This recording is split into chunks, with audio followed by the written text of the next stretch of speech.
un mec a développé un outil qui permet de cacher sur internet tout ce qui concerne la famille Kardashian.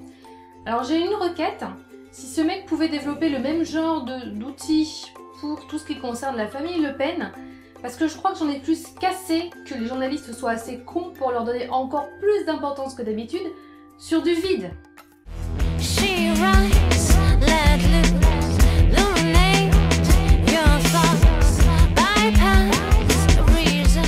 Salut et bienvenue dans l'épisode numéro 54 de Junk on the Web.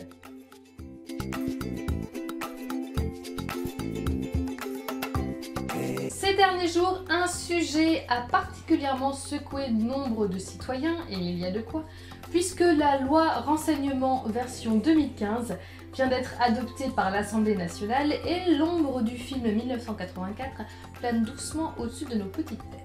Sauf qu'il y a quelque chose qui m'agace encore plus que le fait d'avoir éventuellement mes conversations téléphoniques ou mes chats Facebook espionnés, c'est les gens qui ne se sont absolument pas renseignés sur le sujet, mais qui s'expriment tout de même. Alors si jamais vous êtes un peu perdu dans tout ça, si vous avez la flemme de vous farcir 26 articles de presse pour comprendre de quoi il s'agit, je m'en vais vous faire un petit récapitulatif, vulgarisé le plus possible pour que tout le monde comprenne bien, et au passage, bien entendu, je vous donnerai mon avis sur la question. Cette loi est en projet depuis 2 ans et non pas depuis les attentats de Charlie Hebdo comme j'ai pu le lire quelques fois. Mais on va dire que l'occasion fait le larron et que les récents événements dramatiques donnent d'autant plus d'impact à ce changement.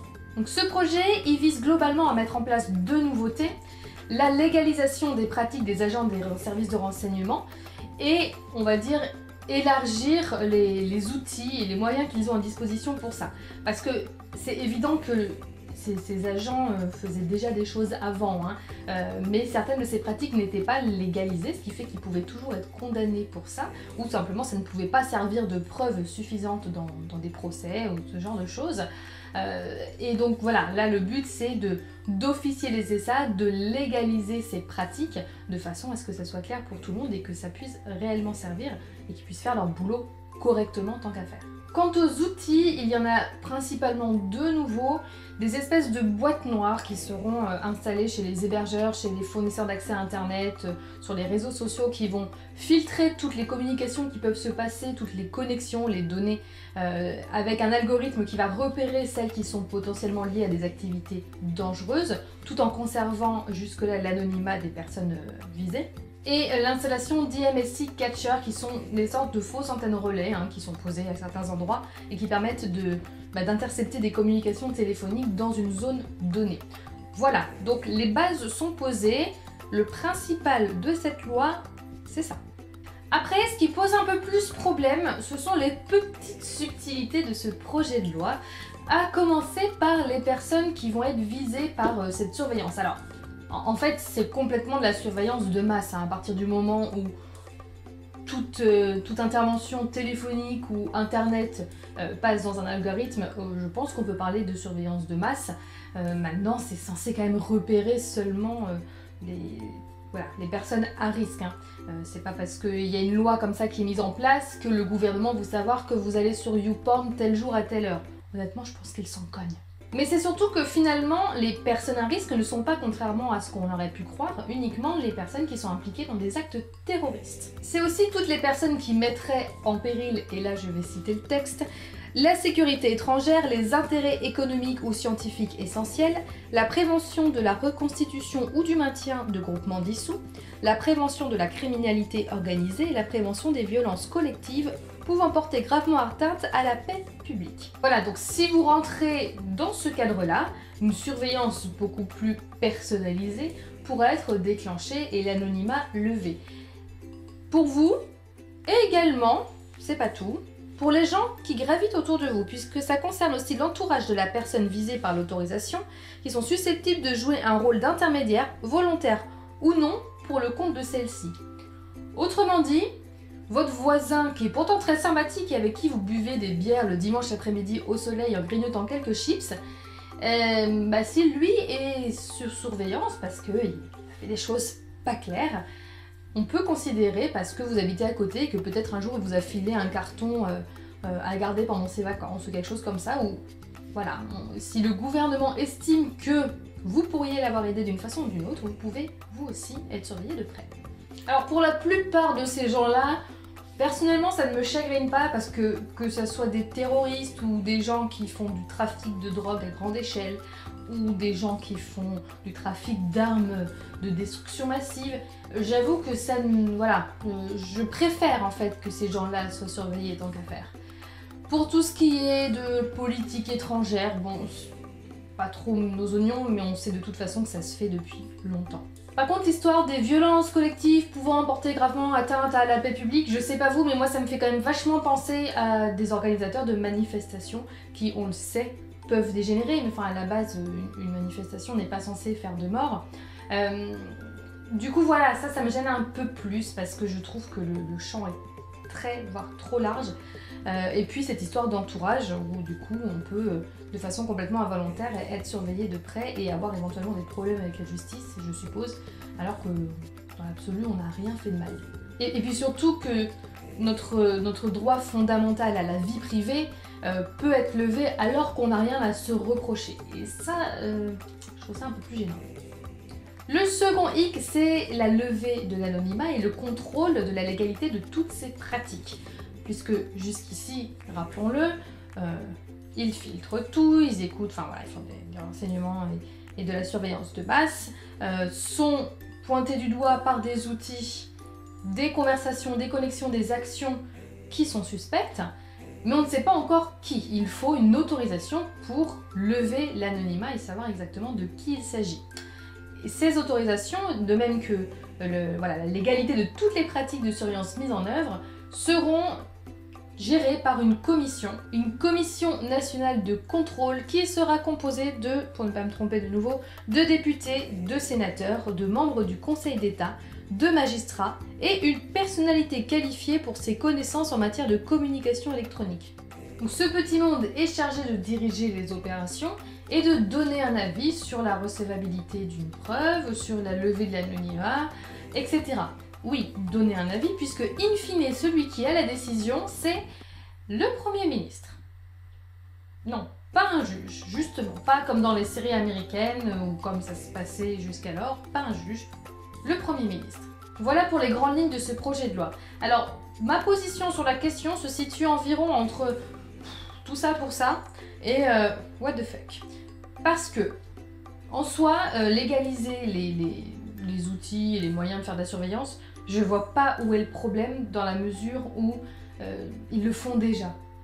Et qu'il y a quand même un bon nombre de tarés dans ce monde et que, au contraire, je suis plutôt ravie que des mecs dangereux soient surveillés de près et je ne comprends pas pourquoi c'est encore illégal sur certaines pratiques à partir du moment, évidemment, où ça vise bien ces personnes-là. Donc ça, pas de souci. Au niveau des outils mis en place, si ça peut aider à avoir encore plus d'informations, pourquoi pas. Je me positionne évidemment comme une nana qui n'a rien à se reprocher. Hein. Je ferai du trafic de drogue, je parlerai peut-être pas aussi sereinement de ce projet de loi. Mais en l'occurrence, les mecs qui vont faire ça, ils auront des priorités et le coup de respect de la vie privée, etc. Tant qu'on est dans de la masse, dans de l'anonymat, je veux dire, je vois vraiment pas où est le risque pour nous en tant qu'individus qui n'avons rien à se reprocher. Exception en fait évidemment du cas de l'entourage. Mais sinon dans l'absolu, je trouve qu'il faut dédramatiser la chose, ça ne va rien changer dans notre quotidien. Donc ça me va, exception faite de cette histoire de violence pouvant porter atteinte à la paix publique, blablabla. Ça franchement, ça me gêne. Ça me gêne parce que c'est trop large et que voilà, on ne sait pas trop où est la limite. Et puis il y a cette histoire du rôle du Premier ministre. Il n'a pas dans sa formation la neutralité, l'objectivité, l'impartialité qui fait partie de la formation d'un juge. Et en même temps, il n'y a pas de formation pour être Premier ministre. Et pourtant, ce sont des qualités pour moi qui me semblent indispensables pour pouvoir prendre le genre de décisions qui sont cette fois confiées au Premier ministre. Et en plus de ça, je sais pas s'ils y ont pensé, mais déjà que ça me fait flipper sous un gouvernement de gauche, mais les mecs, je sais pas, est-ce qu'ils croient que la gauche sera toujours au pouvoir ou... Mais enfin, faut peut-être penser aux gens qui vont leur succéder. Donc pour résumer, ce projet de loi, moi je suis plutôt pour, mais pas du tout dans ces conditions-là. Je suis pour qu'il y ait un nouveau projet de loi sur le renseignement, qu'on donne plus de moyens aux agents de renseignement pour pouvoir dénicher beaucoup plus facilement les terroristes, les gens qui sont dans le grand banditisme, dans le trafic de drogue, dans le trafic d'armes de destruction massive, etc. Pas de souci, mais au contraire, allez-y. Moi, je veux bien que ma conversation elle soit entendue par erreur, je n'ai rien à faire, honnêtement, si ça permet d'arrêter ces gens-là. Par contre, dans les conditions actuelles, c'est trop large, c'est trop vague, c'est trop brouillon, on ne sait pas où sont les limites, ce n'est pas clair et on peut interpréter finalement cette loi un petit peu comme on veut. Et on se demande si c'est vraiment une loi faite pour sécuriser la population ou si c'est pas une loi faite pour... voilà, pour vraiment qu'il y ait une prise de pouvoir du gouvernement sur nos vies privées, pour le coup. Et ça me gêne beaucoup. Donc, à revoir, c'est passé pour le moment qu'à l'Assemblée nationale en première lecture. Il reste le Sénat, c'est pas encore complètement adopté. Mais pour moi, il y a vraiment des choses à requalifier parce que là, c'est un petit peu comme laisser la porte ouverte à un pigeon qui rentrerait dans la pièce et qui va chier partout. Hein. Vous voyez ce genre de choses. Personne n'a envie de ça.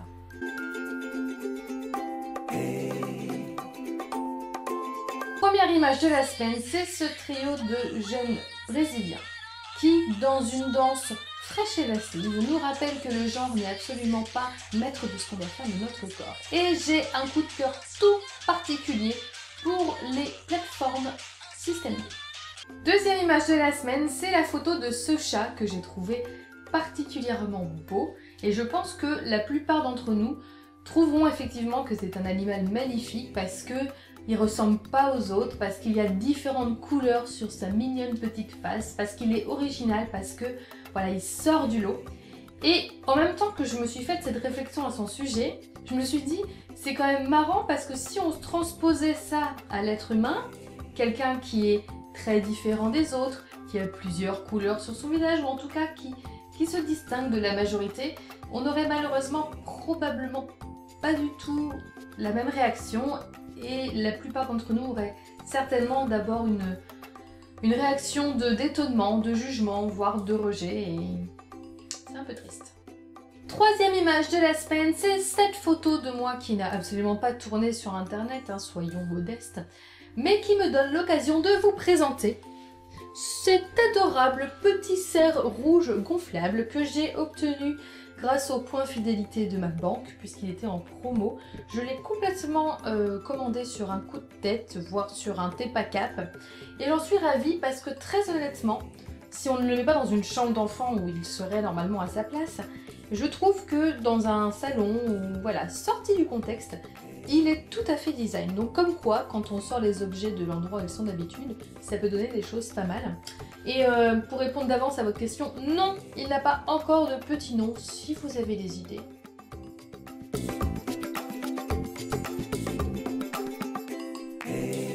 Cette semaine, je réponds à certaines de vos questions que vous pouvez me poser au choix soit en commentaire de mes vidéos, soit sur Facebook, soit sur Twitter, sur Snapchat, absolument comme vous voulez. NPCD me demande pourquoi j'ai choisi ce type de vidéo qui pousse à la réflexion. Alors, en fait, j'ai pas choisi ce type de vidéo, c'est pas dans ce sens-là. Je me suis pas dit je vais faire des vidéos, qu'est-ce que je vais bien pouvoir faire? Est-ce que je pars sur des trucs typiquement clichés de gonzesse beauté ou des vidéos où on réfléchit? J'avais déjà trouvé de quoi je voulais parler. À la base, je pensais plutôt le faire à l'écrit sur un blog, donc je voulais parler de ce qui me marquait sur internet. Et j'ai décidé plutôt de le faire en vidéo. Après, je ne me serais certainement jamais lancée dans des vidéos type beauté ou mode, etc. Pas parce que je trouve ça nul, hein, je suis une pintade à 100%, mais tout simplement parce que je ne me serais pas sentie à l'aise dans ce genre de vidéos qui, techniquement, demandent genre les vidéos de maquillage, etc. Au niveau cadrage, ça m'impressionne toujours parce qu'en fait, c'est beaucoup plus compliqué que ce qu'on pense. Et voilà, j'ai pas envie de faire ça pour ça. Maintenant, pourquoi 10 vidéos qui font réfléchir? Bah, en fait, c'est un petit peu grâce à vous, parce qu'à la base, je voulais juste parler de ce qui me marquait sur le web, même si je développais un petit peu parce que c'est ma façon d'être. J'aime bien le débat, j'aime bien donner mon avis et qu'on m'en donne des contradictoires ou faire évoluer mon avis, que les gens m'apportent des choses et j'espère que j'apporte des choses aux gens. Et plus les vidéos sont passées, surtout depuis que j'ai commencé à écrire mes contenus vraiment pour creuser un peu plus, vous êtes nombreux à me dire que ça vous fait du bien et que ça vous fait réfléchir. Et du coup, bah, ça me donne encore plus envie de creuser dans ce sens-là parce que voilà, c'est assez agréable de savoir que je peux poser voilà, vous poser des questions qui vous poussent à réfléchir. Donc voilà pourquoi je reste dans cette ligne-là. Big Louche sur mon vlog sur la Gamers Assembly me demande à quoi est-ce que je joue. Alors à l'heure actuelle, je ne joue à rien parce que je n'ai pas le temps. Pour plein de raisons, j'ai une vie professionnelle qui est assez chargée. J'ai ma vie perso aussi à côté, je fais les vidéos et c'est vrai que quand j'ai du temps libre, en ce moment je préfère le passer à autre chose qu'à jouer parce que la plupart des jeux, surtout des MMO, demandent une certaine implication. Voilà, j'ai pas le temps pour ça pour le moment. Mon jeu préféré, ma série de jeux préférés, c'est les Final Fantasy. Donc je suis actuellement en négociation avec moi-même pour une PS4 et le nouveau Final Fantasy. On verra plus tard. Sinon, dans le passé, j'ai surtout joué à Dofus, qui était mon premier MMORPG quand j'avais 20 ans. J'y ai joué beaucoup et j'y reviens de temps en temps pour rigoler. Et j'ai joué pendant assez longtemps aussi à Ion. Mais voilà, mes années de gameuse ont été essentiellement entre 20 et 25 ans. Là, ça fait quelques années que je ne prends plus le temps. Ceci dit, j'aime vraiment beaucoup l'univers des jeux vidéo et l'ambiance des gamers. Je vis avec un gamer et c'est aussi pour ça que du coup, voilà, j'en suis quand même pas trop loin. Chloé me demande si je vais venir à la Video City Paris. Alors non, enfin pour le moment non. Je profite de cette question pour parler des conventions, etc. parce que c'est quelque chose qui revient régulièrement avec les vidéastes. Toujours pour une question d'emploi du temps professionnel, je voulais en faire cette année. On m'a pas proposé d'en faire, hein, mais je sais aussi qu'à un moment donné, c'est peut-être à moi de demander et de dire aux conventions hey, je fais des vidéos, ça pourrait être sympa, etc. Je ne l'ai pas fait, je voulais le faire, mais je n'ai pas le temps. Honnêtement, ça demande une certaine organisation, et puis une certaine organisation financière également, parce qu'il n'y en a pas juste à côté de chez moi. Donc cette année, je pense que je n'en ferai pas en tant que vidéaste. Video City Paris, il me semble que c'est celle qui a été repoussée, moi si je me trompe pas plus tard. Mais en tout cas, voilà, je n'ai aucune de prévue pour le moment. Par contre, il est très probable que je sois présente au Geek Fairies en juin, mais le dimanche, en tant que visiteur, en tant que visiteuse, pas en tant que vidéaste, tout simplement parce que c'est pas très loin de chez moi. Je peux pas le samedi, sinon je serais venue le samedi aussi. Mais voilà, c'est surtout pour voir des vidéastes que je suis, avec qui je peux échanger. Mais si vous y êtes, n'hésitez, que vous me reconnaissez, n'hésitez surtout pas à venir me voir. D'ailleurs, je dis de manière générale parce que la semaine dernière au concert de Pentatonix, il y a une petite demoiselle qui me suit sur Twitter et qui n'a pas osé venir me voir. Venez me voir, hein, je suis la meuf la plus basique du monde, vous n'allez pas me déranger, au contraire, ça me ferait très plaisir de vous rencontrer en vrai. Donc n'ayez pas peur, je ne suis absolument pas une star, hein, pas du tout. C'est terminé pour l'épisode d'aujourd'hui, j'espère qu'il vous aura plu. N'hésitez surtout pas à me donner vos avis sur tous ces sujets-là en commentaire, je les attends avec impatience. Sachez également que le dernier Junk Sans Filtre était la 100e vidéo de ma chaîne et que nous sommes, à l'heure où je vous parle, 2900 abonnés, enfin vous êtes du coup, parce que je ne suis pas abonnée à ma propre chaîne, ce qui veut dire que nous sommes tout près des 3000 abonnés. Oui, je sais, ça fait un moment que je dis ça. En même temps, les gars, vous n'êtes pas hyper réactifs en ces derniers temps sur les abonnements. Donc après, voilà. Quand on aura 3000 abonnés, comme je vous l'ai promis depuis un moment, on fera une petite FAQ en live. Donc voilà, on est tout près du but. Donc j'espère que ce sera soit courant mai, soit courant juin. Je vous tiendrai au courant. En attendant, vous pouvez me retrouver sur les réseaux sociaux, en commençant par Facebook qui est uniquement dédié à la chaîne, et sinon également sur mon Twitter, Vine, Snapchat, Instagram qui eux sont dédiés à tout. Mais vous pouvez me rejoindre avec plaisir également dessus. Je vous souhaite une très bonne semaine, je vous fais plein de bisous. Ciao ciao.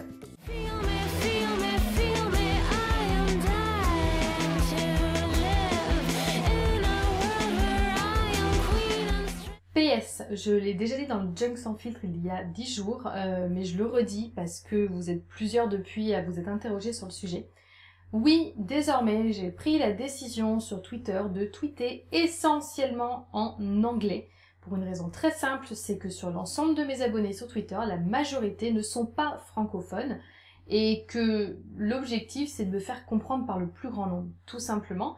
Donc si jamais vous ne voulez pas me voir parler en anglais, il n'y a pas de souci. Il y a Facebook, la Facebook de la chaîne est en français et sera toujours en français puisqu'il n'est dédié qu'à ça. Mais mon Twitter n'est absolument pas dédié qu'à Junk on the Web, il est dédié à tout. C'est vrai que dessus j'ai des gens qui me suivent mais de tous azimuts, et la majorité d'entre eux ne sont pas francophones. Donc j'ai pris cette décision, je l'assume, je ne vais pas arrêter parce que ça ne plaît pas à certains. De temps en temps je tweeterai des trucs en français quand ça concerne vraiment que mon public francophone. Mais sinon je tweeterai en anglais et je crois que c'est pas bien grave, c'est pas pour me la jouer. Je crois que j'ai passé l'âge de ce genre de choses. C'est vraiment dans l'objectif de communiquer plus facilement avec les gens. Si vous me parlez en français dessus, je vous répondrai en français, il n'y a pas de souci. Et puis ça vous fera bosser un peu votre anglais, ça vous fera pas de mal.